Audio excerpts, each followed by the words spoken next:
You're listening to Wisdom for the Rest of Us, a journey in search of wisdom that we can all use in our daily lives.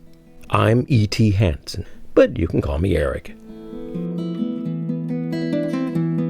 The wisdom of 101 famous poems. These are my thoughts on the hubris of being human.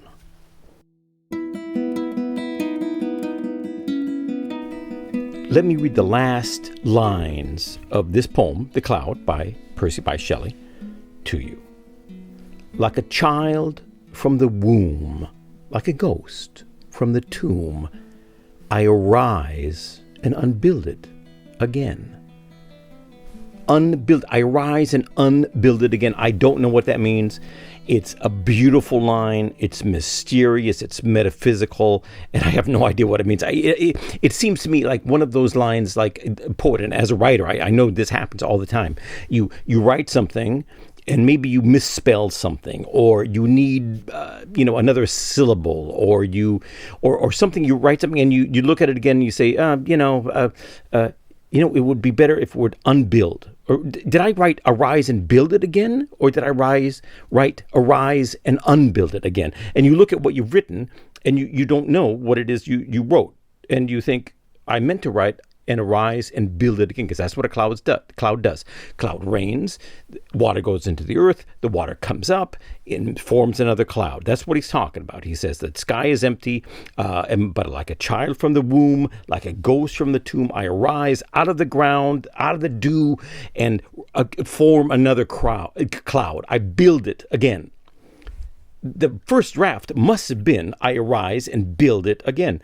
And then at some point, he just needed another syllable. Maybe he scribbled something, couldn't write his own writing, and he wrote unbuild it. And he said, "Oh my God, that's better. Unbuild it. I rise and unbuild. What does that mean? I don't even know what." He probably did not know what he meant by I arise and unbuild it again. And it probably makes no sense. I think it does make no sense. Or it's one of those paradoxes, which is a paradox is just a wordplay. It doesn't actually make sense. But I love it. It's a great line. I rise and unbuild it again, because in the building, the unbuilding is already in there. The unbuilding is in the building, and the building is in the unbuilding. And that is it says everything about life. That's what a cloud does. It forms for a moment. It never stays exactly the same. It's made to disappear. It's made to be transient, to be immaterial, to be momentary, and then it disappears. But it doesn't disappear forever. It doesn't cease to exist. It only ceases to exist in that form. It makes another form again. It renews itself. It becomes, again, a cloud. And there we are. And that's human life. He's really talking about humans. This whole poem, it's a beautiful poem. He talks about the majesty of the cloud, the mystery of the cloud, the irony, the laughter of the cloud. It rains, it shines, it blocks the sun, it lets the sun through, which makes a rainbow. It does all these things that cloud does, and it's just a transient thing that hardly exists. It's almost non-existent, because it's material for just a short time, and it's so flimsy and immaterial, and then it disappears, and then it appears again. And that's humanity. That's who we are. I mean, we have a little bit, we live, 70 years, and that's a little bit longer than a cloud. But in the end, that's who we are. We are intransient beings, yet we are always there. We've been there since the caveman days. We will be there for another couple thousand years. Or not always, but we will be there for some time to come.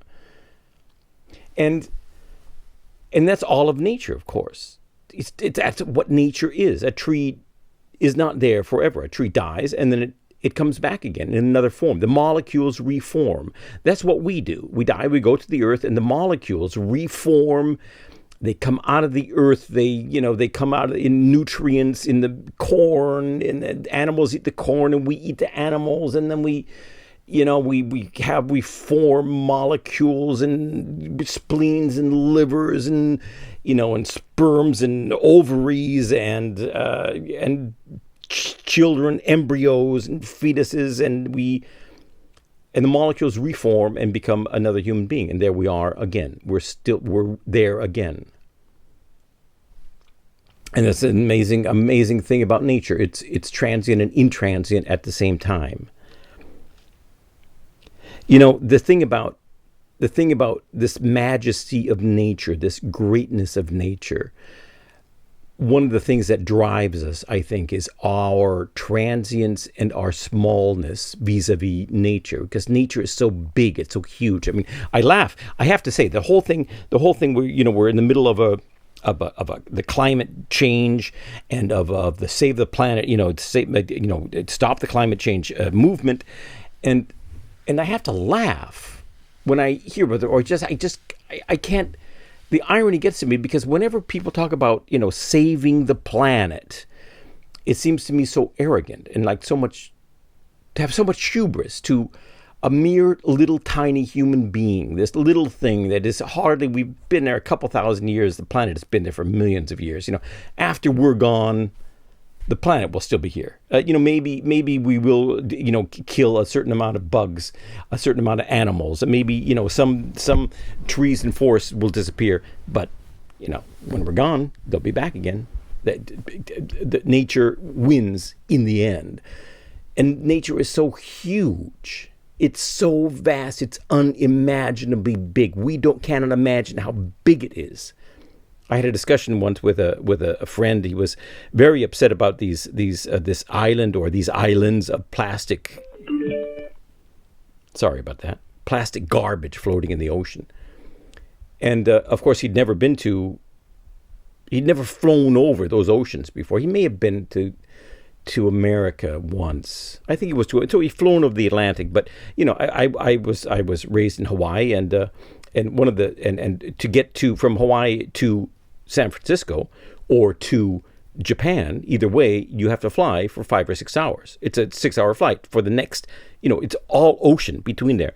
And once I was a journalist. I was editor of a university paper there, and there were a lot of Samoans going to this university, Brigham Young University, Hawaii campus in Laie.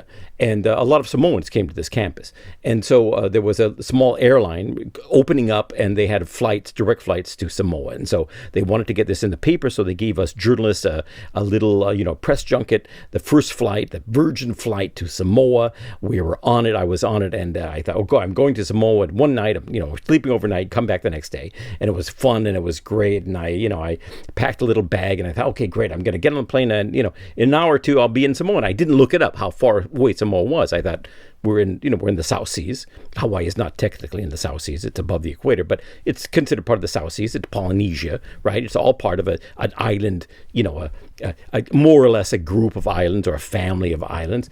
And, after a couple of hours passed, I look at the watch. I thought, how long is this taking? And then another 3-4 hours passed, and I thought, my God, where are we going even here? It took 8 hours to get to Samoa. And that's not even Australia. That's not halfway across the Pacific. That's 8 hours of flight.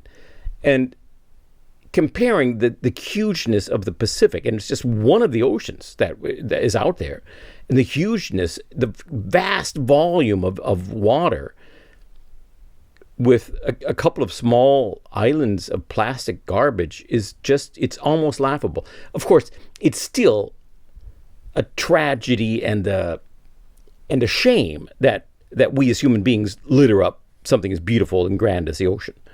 And I'm not, don't misunderstand me. I think climate change is at least partially done by mankind, and I think we should clean up our act. But I'm not this to go to these extremes to say that we are responsible for saving the planet. We're not going to save the planet. We're not going to ruin the planet. The planet is pretty much exists without us. But I would be surprised if nature were a human being, if nature were a sentient being that we could talk to, and we asked, what do you think of us humans? Nature would probably say, who? Humans? What? You're there? What are you? You're there? I hardly even noticed. I got to say, you don't really mean that much. I don't notice you that much. The smallness of us in the face of nature is just overwhelming.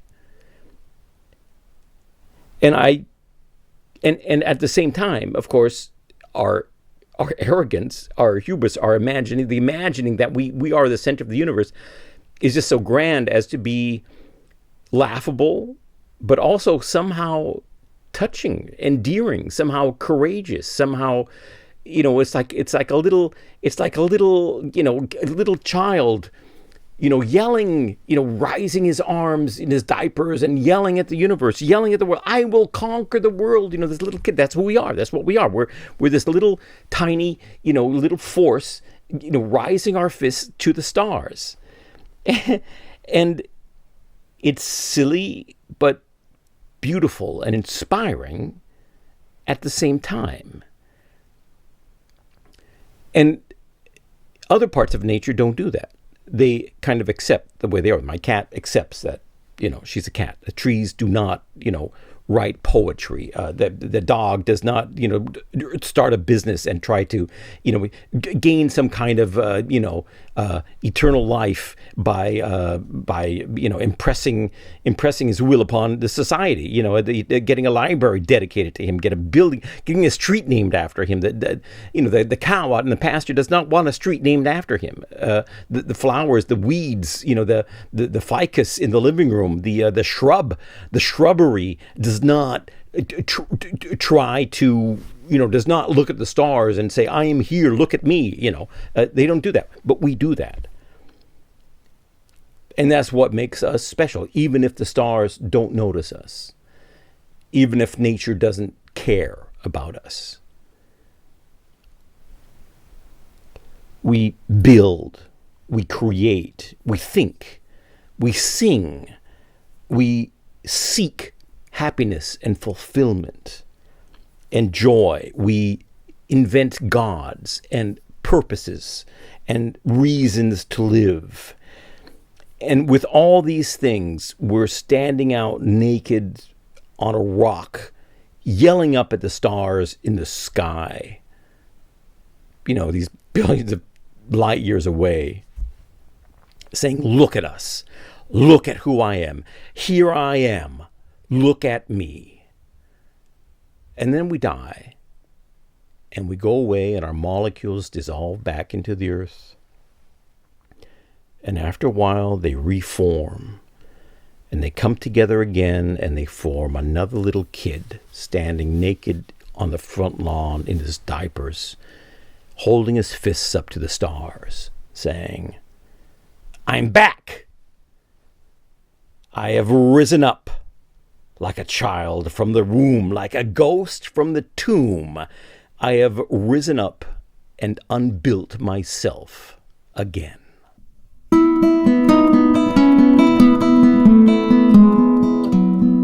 E.T. Hansen, that's me, is an American writer from Hawaii living in Berlin. I write novels and nonfiction in German and English. I teach the art of fiction, and I podcast about life and language and seeking wisdom. For more information, check out our publishing website, hulaink.com. That's Hula like the dance, INK like the printed page, in one word, hulaink.com. The music in this video was performed by our producer and editor, Lothar Rosengarten. Lothar is a musician who lives and performs in Berlin. For more information about him, please visit his website, lothar-rosengarten.de. That's LOTHAR-ROSENGARTEN.de.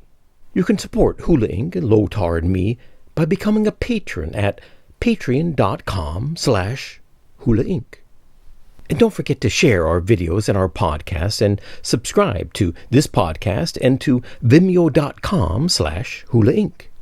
But mostly, we just hope that you enjoy and have something from our work. Thanks for listening. Thanks for watching. Thanks for your support. And we wish you all the love, luck, and happiness in this world.